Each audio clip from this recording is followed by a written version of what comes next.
हिंदी के इस model paper में कुल 100 ऑब्जेक्टिव क्वेश्चन पाठ की चर्चा करते हुए समझने वाले हैं और जो व्याकरण का क्वेश्चन होगा उसे भी बहुत ही आसान भाषा में समझने वाले हैं, जिससे बोर्ड में आने वाले प्रश्नों का जवाब बहुत ही आसानी से और सही सही दे सकें। इस बार की बोर्ड की परीक्षा में भी हिंदी के 100 ऑब्जेक्टिव क्वेश्चन आएंगे, जिसमें से 50 आपके पास ऑप्शन होगा, यानी आपको 50 बनाना है और जो कठिन लगता है, जो नहीं पता है, उसे 50 को आपको छोड़ देना है। तो ये आपके लिए बहुत ही अच्छा हो जाता है कि ऑब्जेक्टिव प्रश्न में भी आपके पास 50 ऑप्शन है कि 100 क्वेश्चन में से आपको सिर्फ 50 ही बनाना है। और इस मॉडल पेपर में 100 क्वेश्चन लिए गए हैं और ये 100 प्रश्न जो है चुनिंदा प्रश्न है और बोर्ड की परीक्षा में आने के चांसेस बहुत ज़्यादा हैं।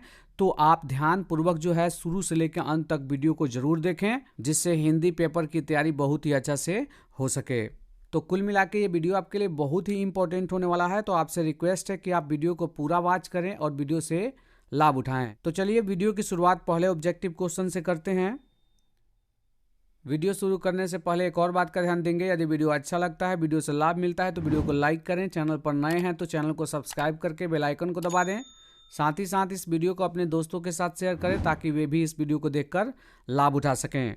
पहला क्वेश्चन देखते हैं। पंडित बिरजू महाराज लखनऊ घराने की किस पीढ़ी के कलाकार हैं? तो पंडित बिरजू महाराज जो है 7वीं पीढ़ी के कलाकार है। इनके पूर्वज जो है 6 पूर्वज कलाकार रह चुके हैं। ये जो है 7वीं पीढ़ी के कलाकार हैं। अगला 2 नंबर क्वेश्चन को देख लेते हैं। सीता के बेटों ने सीता को कितने रुपये माहवारी खर्च देने का निर्णय लिया है? माहवारी माने महीना में खर्च, मतलब तीनों बेटों ने ये तय किया है कि माँ को 50-50 रुपया महीना देते हैं और माँ जो है अलग रहकर अपना खाना बनाएगी और खाएगी। तो यही 50-50 रुपया माहवारी यानी महीना देने की बात तय की है। अगला 3 नंबर क्वेश्चन को देख लेते हैं। उत्तर भारत से नागरी लिपि के लेख कब से मिलने लगते हैं? तो उत्तर भारत से जो है नागरी लिपि के लेख जो है 8वीं सदी से मिलने लगते हैं। ये जो है बहुत ही महत्वपूर्ण क्वेश्चन है, ध्यान दीजिएगा। अगला 4 नंबर क्वेश्चन। बहादुर को कितने रुपये की चोरी का इल्जाम लगा था? तो बहादुर पर जो है 11 रुपये चुराने का इल्जाम लगा था। चलिए हम अगला 5 नंबर क्वेश्चन को देख लेते हैं। 5 नंबर क्वेश्चन में है बुढ़ापा में कौन सा प्रत्यय है? तो प्रत्यय जो है शब्द के अंत में लगता है, शब्द के अंत में लगता है। उपसर्ग जो है शब्द के पहले लगता है। तो बुढ़ापा में जो है पा प्रत्यय है। चलिए हम अगला क्वेश्चन देख लेते हैं। 6 नंबर क्वेश्चन। 6 नंबर क्वेश्चन में है निम्नलिखित शब्दों में कौन सा शब्द शुद्ध है? तो ध्यान दीजिएगा, उच्छ्वास नहीं होता है, उच्छ्वासा नहीं होता है, ये इस तरह का उच्छ्वास नहीं होता है, इस तरह से होना चाहिए उच्छ्वास, है ना? तो यही सही होगा। चलिए हम अगला क्वेश्चन देख लेते हैं। 7 नंबर क्वेश्चन। निम्नलिखित शब्दों में कौन सा शब्द शुद्ध है? तो इसमें जो है चरमोत्कर्ष लिखा है, तो चरमोत्कर्ष जो है पहला ही सही है, यही सही लिखा हुआ है, बाकी गलत है। 8 नंबर क्वेश्चन को देख लेते हैं। निम्नलिखित वाक्यों में कौन सा वाक्य शुद्ध है? तो यह बालक कहाँ जा रहे हैं नहीं होना चाहिए, रहा है होना चाहिए। इसमें जो है ऑप्शन सी सही होगा, फूलों की एक माला ला दीजिए, बाकी जो है गलत है। चलिए हम अगला 9 नंबर क्वेश्चन को देख लेते हैं।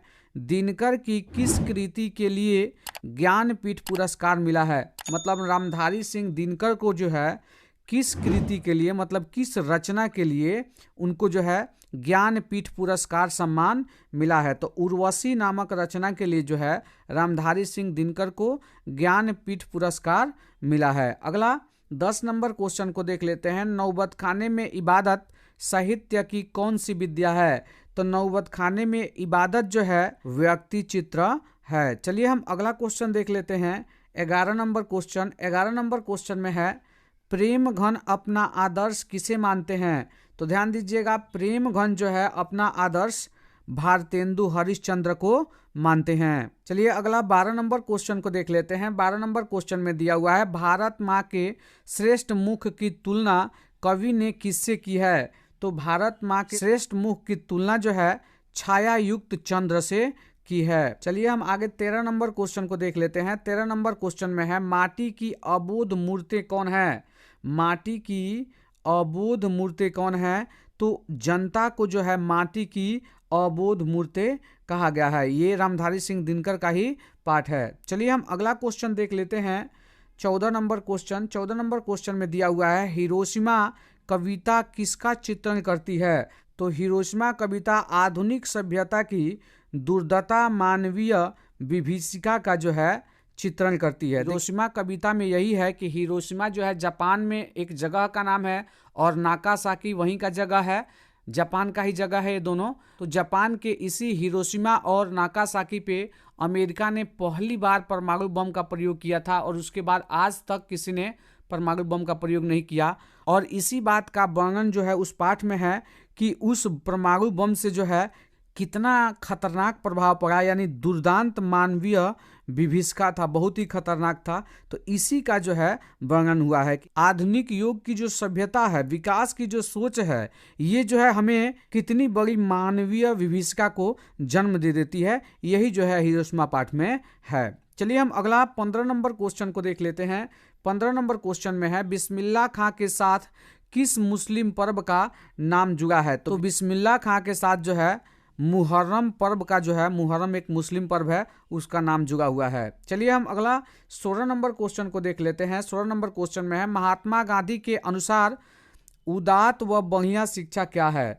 तो महात्मा गांधी के अनुसार उदात्त व बढ़िया शिक्षा जो है अहिंसक प्रतिरोध है। चलिए हम अगला क्वेश्चन देख लेते हैं। 17 नंबर क्वेश्चन, बाणी कब विष के समान बन जाती है? तो राम नाम के बिना जो है बाणी विष के समान बन जाती है। राम नाम बिन बिरथे जग जन्मा, ये जो पाठ है, कविता है, उसी कविता में यह है कि राम नाम के बिना जो है किसी भी मनुष्य की बाणी बोली जो है विष के समान हो जाती है, जहर के समान हो जाती है। चलिए हम अगला क्वेश्चन देख लेते हैं। 18 नंबर क्वेश्चन। 18 नंबर क्वेश्चन में है, रसखान के रचना काल के समय किसका राज्यकाल था? तो ध्यान दीजिएगा, उस समय जहांगीर का राज्यकाल था। अगला 19 नंबर क्वेश्चन को देख लेते हैं। 19 नंबर क्वेश्चन में है, कवि ने पर्जन्य किसे कहा है? कवि ने जो है पर्जन्य बादल को कहा है। मतलब ये दूसरे के परिहित में आता है। बादल निर्मित होता है यानी बनता है और अपने देह को जो है त्याग करके दूसरों को जीवन देता है। यानी बारिश होती है तो इससे पेड़ पौधे और मनुष्य जीव जंतुओं को जो है लाभ होता है, मतलब इन्हें जीवन देता है बारिश करके। तो वही जो यहाँ है कि कविता में पर्जन्य जो है बादल को कहा गया है, जो दूसरे के हित में अपने आप को समाप्त कर देता है। अगला 20 नंबर क्वेश्चन को देखते हैं। साहित्य की परंपरा का पूर्ण ज्ञान किस व्यवस्था में संभव है? तो ये समाजवादी व्यवस्था में संभव है। अगला 21 नंबर क्वेश्चन को देख लेते हैं। 21 नंबर क्वेश्चन में है, पंडित बिरजू महाराज का जन्म कब हुआ?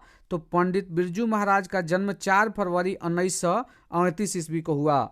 22 नंबर क्वेश्चन को देख लेते हैं। ल मादा मोजेल द अविन्यो किसकी कृति है? मतलब ये किसकी रचना है? तो ध्यान दीजिएगा, ये जो है पिकासो की रचना है। चलिए हम अगला 23 नंबर क्वेश्चन को देख लेते हैं। 23 नंबर क्वेश्चन में है, ला शत्रुज का धार्मिक उपयोग कब से कब तक होता रहा? तो ध्यान दीजिएगा, ला शत्रुज का धार्मिक उपयोग जो है 14वीं सदी से फ्रेंच क्रांति तक जो है होता रहा है। अगला 24 नंबर क्वेश्चन को देख लेते हैं। मछली कहानी में किस वर्ग का चित्रण किया गया है? तो मछली जो कहानी पढ़ना है उसमें निम्न मध्य वर्गीय परिवार की जो है, मिडिल क्लास के परिवार का, निचले स्तर और मिडिल क्लास के परिवार के वर्ग का इसमें चित्रण किया गया है। चलिए हम अगले क्वेश्चन को देख लेते हैं। 25 नंबर क्वेश्चन, बहादुर लेखक के घर से अचानक क्यों चला गया? तो ध्यान दीजिएगा, बहादुर जो है स्वयं के प्रति लेखक और उसके घर वालों के व्यवहार में आए परिवर्तन के कारण जो है बहादुर घर छोड़कर चला गया है। क्योंकि पहले जब पहली बार बहादुर नौकर के रूप में उर्मिला के घर आया था तो उस समय जो है इसका जान मान या बातों की जो प्रेम था वो अलग था। बाद में जो है बात बात पर सभी उसे डांटते हैं, पीटते भी हैं, चोरी का इल्जाम भी लगाते हैं, कई तरह की बातें सामने आती हैं, जिससे जो है बहादुर लेखक का घर छोड़कर चला जाता है। उर्मिला के पति जो है लेखक हैं। चलिए हम अगला क्वेश्चन देख लेते हैं। 26 नंबर क्वेश्चन। 26 नंबर क्वेश्चन में दिया हुआ है, सहजात वृत्तियां किसे कहते हैं? तो अनजान स्मृतियों को जो है सहजात वृत्तियां कहते हैं। अगला क्वेश्चन देख लेते हैं। 27 नंबर क्वेश्चन। 27 नंबर क्वेश्चन में दिया हुआ है, अक्ल पर पत्थर पड़ना मुहावरे का सही अर्थ क्या है? तो ध्यान दीजिएगा, अक्ल पर पत्थर पड़ने का सही अर्थ है बुद्धि भ्रष्ट हो जाना। चलिए हम अगला क्वेश्चन देख लेते हैं। 28 नंबर क्वेश्चन, वर्ण कितने प्रकार के होते हैं? तो वर्ण जो है 2 प्रकार के होते हैं, स्वर वर्ण और व्यंजन वर्ण। चलिए अगला 29 नंबर क्वेश्चन को देख लेते हैं। स्वर वर्णों की संख्या कितनी है? तो ध्यान दीजिएगा, स्वर वर्णों की संख्या जो है 11 है, अ से लेके औ तक। चलिए हम अगला क्वेश्चन देख लेते हैं। अगला question 30 number question. 30 number question में दिया हुआ है व्यंजन वर्ण कितने हैं? तो व्यंजन वर्ण 33 होते हैं। चलिए हम अगला क्वेश्चन देख लेते हैं। 31 नंबर क्वेश्चन, क वर्ग का उच्चारण स्थान है। तो ध्यान दीजिए, क वर्ग की बात करें, क के बाद से च वर्ग आता है, ट वर्ग आता है, त वर्ग आता है, प वर्ग आता है। इन सबों के लिए ट्रिक जान लीजिए, कता मुदाओ होता है, क ता मु दा ओ। इससे जो है आप सबका उच्चारण बता सकते हैं। तो क वर्ग का उच्चारण जो है, क है तो कंठ से, च वर्ग मतलब च से लेके य तक तो तालु से, और ट वर्ग माने ये मुंह मूर्धा से, और त वर्ग मतलब त से लेके न तक दांत से, और प वर्ग मतलब प से लेके म तक ओष्ठ से, क से लेके प वर्ग तक मतलब क से लेके म तक का उच्चारण स्थान बता सकते हैं। इसके लिए जो है ट्रिक शॉर्ट वीडियो में आएगा, तो चैनल को सब्सक्राइब जरूर कर लीजिए। इसका ट्रिक आएगा, वहां से जो है आप आसानी से उच्चारण स्थान बता सकते हैं। चलिए हम अगला क्वेश्चन देख लेते हैं। 32 नंबर क्वेश्चन, तैलाबी स वर्ण का उच्चारण स्थान क्या है? तो तैलाबी स में तालु आ रहा है, तो इसका उच्चारण जो है तालु से होता है। दंती स का दांत से होता है, और मूर्धनी स का मूर्धा से होता है, तो उसी नाम में ये मौजूद होता है, ध्यान रखिएगा। तो ये क्वेश्चन में ही आंसर मिल जाएगा। 33 नंबर क्वेश्चन को देख लेते हैं। छ और तैलाबी स वर्ण का उच्चारण स्थान क्या है? तो छ की बात करते हैं, तो अभी मैंने लिखा था क वर्ग के बाद से च वर्ग आया था, कता मुदाओ ता, तो च वर्ग का उच्चारण स्थान तालु है, तो च में ही छ आता है, तो इसका भी तालु से हो गया। और तैलाबी स है तो उसका भी तालु से होता है, मतलब दोनों का उच्चारण स्थान तालु है। चलिए हम अगला 34 नंबर क्वेश्चन देख लेते हैं। 34 नंबर क्वेश्चन में है, शंभु महाराज बिरजू महाराज के कौन थे? तो शंभु महाराज बिरजू महाराज के चाचा थे। चलिए हम अगला 35 नंबर क्वेश्चन को देख लेते हैं। लौट कर आऊंगा फिर पाठ की विद्या है, तो ये जो है एक कविता है। चलिए हम अगला 36 नंबर क्वेश्चन को देख लेते हैं। विशेषण के भेद होते हैं, मतलब विशेषण के कितने भेद होते हैं? तो ध्यान दीजिएगा, विशेषण के 4 भेद हैं। अगला क्वेश्चन देख लेते हैं। 37 नंबर क्वेश्चन, कुंवर नारायण द्वारा रचित पाठ है। तो कुंवर नारायण द्वारा रचित पाठ जो है एक वृक्ष की हत्या है। अगला 29 नंबर क्वेश्चन को देख लेते हैं। 29 नंबर क्वेश्चन में दिया हुआ है, या लकुटी अरु कमरिया पर राज तिहुपुर की ताजी डारऊं। इस पंक्ति के रचनाकार कौन है? तो ये रसखान की रचना है। चलिए हम अगला 39 नंबर क्वेश्चन को देख लेते हैं। 39 नंबर क्वेश्चन में है, बुद्धिज्म एवं कम्युनिज्म के लेखक कौन है? तो इसके लेखक जो है बाबा साहेब भीमराव अंबेडकर हैं। चलिए हम अगला 40 नंबर क्वेश्चन को देख लेते हैं। संख्यावाचक विशेषण है, तो इसमें से संख्यावाचक विशेषण कौन है? तो ये संख्या को दर्शा रहा है, तो ये जो है संख्यावाचक विशेषण है। अगला 41 नंबर क्वेश्चन को देख लेते हैं। नानकाना साहब का संबंध है, तो नानकाना साहब का संबंध जो है गुरु नानक से है। चलिए हम अगला क्वेश्चन देख लेते हैं। 42 नंबर क्वेश्चन। 42 नंबर क्वेश्चन में है, नाखून हमारी ... के अवशेष हैं। तो नाखून जो है पशुता के अवशेष है।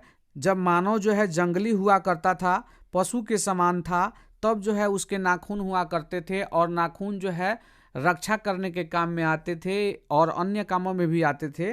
तो वो जो है आज भी नाखून बढ़ता है, और ये हमें बताता है कि हम जो है कभी पशु थे। तो ये पशुत्व के अवशेष हैं, पशुता के अवशेष हैं, मतलब पशु की पहचान है।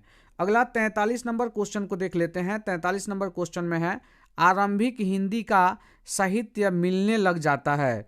तो आरंभिक हिंदी का साहित्य कब से मिलने लग जाता है? तो 8वीं से 9वीं सदी से मिलने लग जाता है।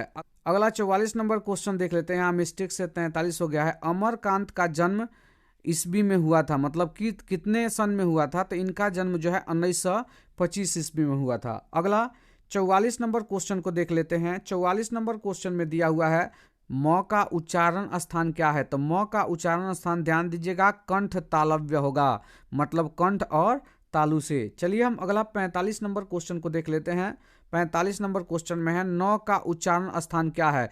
तो नौ का उच्चारण स्थान जो है नासिका है। चलिए अगला क्वेश्चन देख लेते हैं। 46 नंबर क्वेश्चन में दिया हुआ है दीर्घ ऊ का उच्चारण स्थान है। तो ध्यान दीजिएगा, दीर्घ ऊ का उच्चारण स्थान जो है ये आपका ओष्ठ है। अगला क्वेश्चन देख लेते हैं। 47 नंबर क्वेश्चन में दिया हुआ है हिंदी में वर्णों की कुल संख्या कितनी है? तो हिंदी में वर्णों की कुल संख्या जो दिया है उसके अकॉर्डिंग यहाँ पे 44 ही होगा। 33 जो है व्यंजन वर्ण होता है और 11 स्वर व्यंग, तो इसको जोड़ते हैं तो कितना होगा? 44 होगा। चलिए हम अगला क्वेश्चन देख लेते हैं। 48 नंबर क्वेश्चन में है अ का उच्चारण स्थान है। तो अ का उच्चारण स्थान ओष्ठ है। अगला क्वेश्चन देखेंगे 49 नंबर क्वेश्चन ल का उच्चारण स्थान है। तो ध्यान दीजिएगा, ल का जो उच्चारण स्थान है वो दंत से होता है। चलिए हम अगला क्वेश्चन देख लेते हैं। 50 नंबर क्वेश्चन में दिया हुआ है ए और ए का उच्चारण स्थान है। तो ये ए और ए का उच्चारण कंठ प्लस तालु से होता है। चलिए हम अगला 51 नंबर क्वेश्चन को देख लेते हैं। अंग का उच्चारण स्थान है। तो अंग का उच्चारण स्थान नासिका से होता है। अगला क्वेश्चन 52 नंबर क्वेश्चन को देख लेते हैं। र का उच्चारण स्थान है। तो र जो है मूर्धा से इसका उच्चारण होता है। 53 नंबर क्वेश्चन को देख लेते हैं। 53 नंबर क्वेश्चन में है मूर्धन्य स का उच्चारण स्थान है। तो मूर्धन्य स का उच्चारण स्थान मूर्धा है, इसी में लगा हुआ है। चलिए अगला क्वेश्चन देख लेते हैं। 54 नंबर क्वेश्चन हर्षई और दीर्घई वर्ण का उच्चारण स्थान है। तो हर्षई और दीर्घई वर्ण का उच्चारण स्थान तालु है। अगला क्वेश्चन देख लेते हैं। 55 नंबर क्वेश्चन प और व का उच्चारण स्थान क्या है? तो ध्यान दीजिएगा, प और व का उच्चारण स्थान दंत और ओठ है। चलिए अगला 56 नंबर क्वेश्चन को देख लेते हैं। 56 नंबर क्वेश्चन में है सूरदास शब्द कौन सी संज्ञा है? तो सूरदास नाम है, तो किसी व्यक्ति का नाम हो, किसी जगह का नाम हो, ये सब व्यक्तिवाचक संज्ञा होता है। अगला 57 नंबर क्वेश्चन को देख लेते हैं। 57 नंबर क्वेश्चन में है स्थिर कौन सी संज्ञा है? तो स्थिर जो है भाववाचक संज्ञा है। अगला 58 नंबर क्वेश्चन को देख लेते हैं। निराला की साहित्य साधना के रचनाकार कौन है? तो निराला के साहित्य साधना के रचनाकार रामविलास शर्मा है। अगला 59 नंबर क्वेश्चन को देख लेते हैं। रामायण की रचना किस भाषा में है? तो रामायण की रचना जो है ये संस्कृत भाषा में है। अगला क्वेश्चन देखेंगे 60 नंबर क्वेश्चन में है अमरकांत की लिखित कहानी का नाम है। तो अमरकांत ने जो है इसमें जो दिया है इसमें बहादुर लिखे हैं। अगला क्वेश्चन देख लेते हैं 62 नंबर क्वेश्चन में है बहादुर का बाप कहाँ मारा गया था? तो बहादुर का बाप जो है युद्ध में मारा गया था। अगला हम 63 नंबर क्वेश्चन देखते हैं। द्विवेदी जी से किसने पूछा था नाखून क्यों बढ़ते हैं? मतलब हजारी प्रसाद द्विवेदी जी नाखून क्यों बढ़ते हैं इसके रचनाकार हैं। तो इनके सामने प्रश्न कैसे आया था, किसने पूछा था? तो उनकी छोटी लड़की ने पूछा था। तो इसमें जवाब होगा लड़की ने। अगला क्वेश्चन देख लेते हैं 64 नंबर क्वेश्चन में दिया हुआ है नागरी लिपि शीर्षक पाठ साहित्य की कौन सी विद्या है? तो नागरी लिपि शीर्षक पाठ जो है साहित्य की निबंध है। अगला क्वेश्चन देख लेते हैं 65 नंबर क्वेश्चन स्वदेशी शीर्षक पाठ के रचनाकार कौन है? तो स्वदेशी के रचनाकार प्रेमघन है। अगला 66 नंबर क्वेश्चन देख लेते हैं। 66 नंबर क्वेश्चन में दिया हुआ है रेनर मारिया रिल्के किस भाषा के कवि हैं? रेनर मारिया रिल्के जो है जर्मन भाषा के कवि हैं। अगला 67 नंबर क्वेश्चन देख लेते हैं जित जित मैं निखरत हूँ पाठ साहित्य की कौन सी विद्या है? तो जित जित मैं निखरत हूँ ये जो है एक साक्षात्कार है। अगला क्वेश्चन देख लेते हैं 68 नंबर क्वेश्चन मोहरा नदी शहर से दूर थी। तो ध्यान दीजिएगा ये जो है 3 मील दूर थी। अगला क्वेश्चन देख लेते हैं 69 नंबर क्वेश्चन राजदूत में है। तो राजदूत में तत्पुरुष समास है। अगला क्वेश्चन देख लेते हैं 70 number question avenue dot dot नदी के किनारे अवस्थित है। तो अवेन्यू जो है रोन नदी के किनारे अवस्थित है। अवेन्यू एक शहर है जो रोन नदी के किनारे है। अगला क्वेश्चन 71 नंबर क्वेश्चन को देख लेते हैं गिरधर लाल है। तो गिरधर लाल जो है मदन का पिता है, इसमें जो दिया है मदन का पिता। ये सेन साहब के यहाँ किरानी का काम करता था। चलिए 72 नंबर क्वेश्चन को देख लेते हैं। संतु डॉट डॉट के मारे कांप रहा था। किसके मारे कांप रहा था? तो ठंड के कारण कांप रहा था, क्योंकि संतु जो है बाजार से मछली लेके आ रहा था और बारिश हो रही थी, हवाएं चल रही, तो वो जो है ठंड से कांप रहा था, बारिश में चूंकि भीग गया था। अगला 73 नंबर क्वेश्चन को देख लेते हैं। 73 नंबर क्वेश्चन में दिया है बहुब्रीहि समास में जो है क्या होता है? पूर्व पद प्रधान होता है, उत्तर पद मतलब बाद वाला पद प्रधान होता है, या दोनों पद प्रधान होता है, या कोई भी पद प्रधान नहीं होता है। तो ध्यान दीजिएगा, बहुब्रीहि समास में जो है कोई पद प्रधान नहीं होता है। 74 नंबर क्वेश्चन को देख लेते हैं। मैक्स मूलर के अनुसार सर्वाधिक संपदा और प्राकृतिक सौंदर्य से परिपूर्ण देश कौन है? तो वो जो है भारत है। मैक्स मूलर ने ये कहा था, सर्वविध संपदा और प्राकृतिक सौंदर्य से परिपूर्ण देश जो है वो कौन है? भारत है। अगला 75 नंबर क्वेश्चन को देख लेते हैं।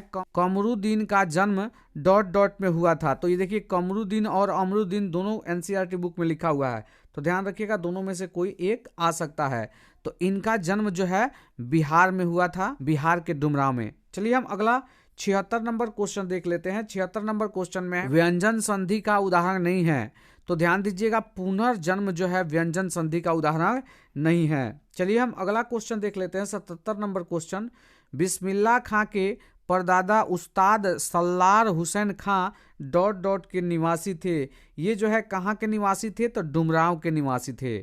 अगला क्वेश्चन देख लेते हैं। 78 नंबर क्वेश्चन। 78 नंबर क्वेश्चन में है मछली कहानी के लेखक हैं। तो मछली कहानी के लेखक कौन हैं? तो विनोद कुमार शुक्ला जो हैं मछली कहानी के लेखक हैं। 80 नंबर क्वेश्चन को देख लेते हैं। धर्मात्मा का संधि विच्छेद होगा। तो धर्मात्मा का संधि विच्छेद होता है धर्म धन आत्मा। चलिए हम अगला 80 नंबर क्वेश्चन को देख लेते हैं। भाववाचक संज्ञा है। तो मोहन जो है व्यक्तिवाचक संज्ञा है, सेना जो है समूहवाचक संज्ञा है, और बचपन जो है यहाँ पर भाववाचक संज्ञा है। चलिए हम अगला क्वेश्चन देख लेते हैं। 81 नंबर क्वेश्चन। किशोर से मार खाने के बाद जो है बहादुर क्या करता था? यहाँ पर क्वेश्चन है। तो उर्मिला का लड़का, यानी लेखक का भी लड़का कह सकते हैं, उर्मिला के पति लेखक हैं और लेखक का ही लड़का कौन है? किशोर है। तो किशोर जो है बहादुर उसके घर नौकर का काम करता है, तो बहादुर को ये मारता है और बहादुर पिटा जाता है, और पिटाने के बाद जो है वो चुपचाप कोने में खड़े हो जाता है। अगला 82 नंबर क्वेश्चन देख लेते हैं। 82 नंबर क्वेश्चन में है रूसी जाति की अस्मिता को सुदृढ़ करने वाले साहित्यकार हैं। तो वो कौन है? Leo Tolstoy. चलिए अगला 83 नंबर क्वेश्चन को देख लेते हैं। कथक नृत्य के पर्याय माने जाते हैं। तो ध्यान दीजिएगा, पंडित बिरजू महाराज को कथक नृत्य के पर्याय माना जाता है। मतलब कथक नृत्य इतना अच्छा ये करते थे कि कथक नृत्य का पर्यायवाची शब्द इन्हीं के नाम को, यानी पंडित बिरजू महाराज को कहा जाता है। अगला 84 नंबर क्वेश्चन को देख लेते हैं। 84 नंबर क्वेश्चन में है भाववाचक संज्ञा के उदाहरण नहीं है। तो ध्यान दीजिएगा, इसमें कौन जो है भाववाचक संज्ञा के उदाहरण नहीं है? तो इसमें दूध जो है भाववाचक संज्ञा के उदाहरण नहीं है। भलाई, सुंदरता, अच्छा जो है ये भाववाचक संज्ञा का उदाहरण है, भाववाचक संज्ञा है। 85 नंबर क्वेश्चन को देख लेते हैं। जित जित मैं निकरत हूँ पाठ के केंद्र में है। तो इस पाठ के केंद्र में कौन है? बिरजू महाराज हैं। अगला 86 नंबर क्वेश्चन देख लेते हैं। 86 नंबर क्वेश्चन में है अज्ञेय ने सूत्रपात किया। प्रयोगवाद का जो है इन्होंने सूत्रपात किया है। 87 नंबर क्वेश्चन को देख लेते हैं। 87 नंबर क्वेश्चन में है स्वर संधि का उदाहरण है। तो राम अवतार, राम धन अवतार, ये भी स्वर संधि है। परम धन आनंद परमानंद होता है, तो ये भी स्वर संधि है। कवि धन इंद्र, ये भी जो है कविंद्र स्वर संधि है। तो उपयुक्त सभी इसमें जवाब होगा। अगला 88 नंबर क्वेश्चन को देख लेते हैं। मदन कौन है? तो मदन जो है गिरधर लाल का बेटा है, जो सेन साहब के यहाँ किरानी का काम करते हैं। तो इसमें जवाब होगा किरानी का बेटा। अगला 89 नंबर क्वेश्चन को देख लेते हैं। अन्य पुरुष खाली स्थान भेद हैं। तो ये पुरुषवाचक सर्वनाम के भेद हैं। अगला 90 नंबर क्वेश्चन को देख लेते हैं। पंडित बिरजू महाराज को गंडा बांधा। तो ये क्या है, मैं समझा देता हूँ। तो पंडित बिरजू महाराज की जो पहली कमाई थी, तो पहली कमाई जो पंडित बिरजू महाराज ने की थी, तो उनके पिता ने जो है उसको गांठ बांध के रखा था। जैसे पहली कमाई पिता को दिया जाता था, अब वो लोग जो है धोती वगैरह में बांध के, मतलब बांध के रखते थे, उसको ही गंडा कहा जाता था। तो वो गांठ बांधना एक तरह से कह सकते थे। तो उनके पिता ने जो है गंडा बांधा। चलिए अगला क्वेश्चन देख लेते हैं। 91 नंबर क्वेश्चन में है, लौट कर आऊँगा फिर पाठ के लेखक हैं। तो लौट कर आऊँगा फिर इस पाठ के लेखक जो है जीवनानंद दास हैं। अगला क्वेश्चन 92 नंबर क्वेश्चन को देख लेते हैं। जापान पर परमाणु बम गिराया। तो जापान पर जो है अमेरिका ने परमाणु बम गिराया था। जापान के 2 शहर नागासाकी और हिरोशिमा, इसी पर जो है परमाणु बम गिराया गया था। और इस परमाणु बम के गिराने का प्रभाव इतना भयावह हुआ कि आज तक किसी ने परमाणु बम का प्रयोग नहीं किया। बहुत ही खतरनाक होता है परमाणु बम। तो देखिए अमेरिका ने जो है पहली बार परमाणु बम गिराया था किस पर? जापान के 2 शहर हिरोशिमा और नागासाकी पे। ठीक है, चलिए अगला क्वेश्चन देख लेते हैं। 93 नंबर क्वेश्चन में है, रोन नदी ... में है। तो रोन नदी कहाँ है? फ्रांस में है ना। इसी रोन नदी के किनारे जो है अविन्यो शहर बसा हुआ है, जो एक पाठ का भी नाम है, हिंदी पाठ का नाम है। द्विगु समास नहीं है, ध्यान दीजिएगा। इसमें 94 नंबर क्वेश्चन में है, द्विगु समास कौन नहीं है? तो ये त्रिलोक, 3 लोक, शताब्दी, नवरत्न, ये जो है तीनों जो है द्विगु समास है। इसमें पहला पद जो है संख्यावाचक होता है। इसमें भाई बहन जो है ये द्विगु समास नहीं है, ये द्वंद्व समास है। ठीक है, तो यही जवाब होगा। 95 नंबर क्वेश्चन को देख लेते हैं। लेखक अपने पिता से मछली क्यों मांगना चाहता था? तो लेखक जो है अपने पिता से मछली को कुआं में पालने के लिए, मतलब कुआं में डालकर और उसको पालता और बाहर निकाल कर खेलता, ऐसा ही पाठ में है। तो इसीलिए जो है मतलब कुल मिला के पिता से जो है लेखक ने कुएं में मछली डालने के लिए मांगना चाहता था। चलिए अगला 96 नंबर क्वेश्चन को देख लेते हैं। 96 नंबर क्वेश्चन में दिया हुआ है, कविता नहीं है, इनमें से कौन जो है कविता नहीं हमें बताना है। तो अक्षर ज्ञान कविता है, स्वदेशी भी एक कविता है, हमारी नींद भी एक कविता है, और शिक्षा और संस्कृति जो है, इसमें शिक्षा और संस्कृति ये गांधी जी का लिखा हुआ है। ओके, ये गांधी जी का लिखा हुआ है। ये एक जो है शिक्षा शास्त्र है, ध्यान दीजिएगा, ये क्या है? शिक्षा शास्त्र। तो ये जो है एक कविता नहीं है। तो इसमें ऑप्शन डी जवाब होगा। अगला 97 नंबर क्वेश्चन को देख लेते हैं। 97 नंबर क्वेश्चन में है, बहुत ही इंपॉर्टेंट क्वेश्चन है, जन्म से ही पागल थी। तो जन्म से ही पागल कौन थी? तो मंगू जो है जन्म से ही पागल थी, और पापाती को जो है एक बुखार हुआ था मेनिंजाइटिस नामक, है ना। तो ये अलग पाठ का है। चलिए हम अगला 98 नंबर क्वेश्चन को देख लेते हैं। अमरकांत का जन्म ... में हुआ। अमरकांत का जन्म कब हुआ था? तो 1925 ईस्वी में हुआ था। ये क्वेश्चन रिपीट हो गया है। 99 नंबर क्वेश्चन को देख लेते हैं। किशोर से मार खाने के बाद बहादुर जो है चुपचाप कोने में खड़े हो जाता था। अगला 100 नंबर क्वेश्चन देख लेते हैं, जो इस वीडियो का अंतिम क्वेश्चन है।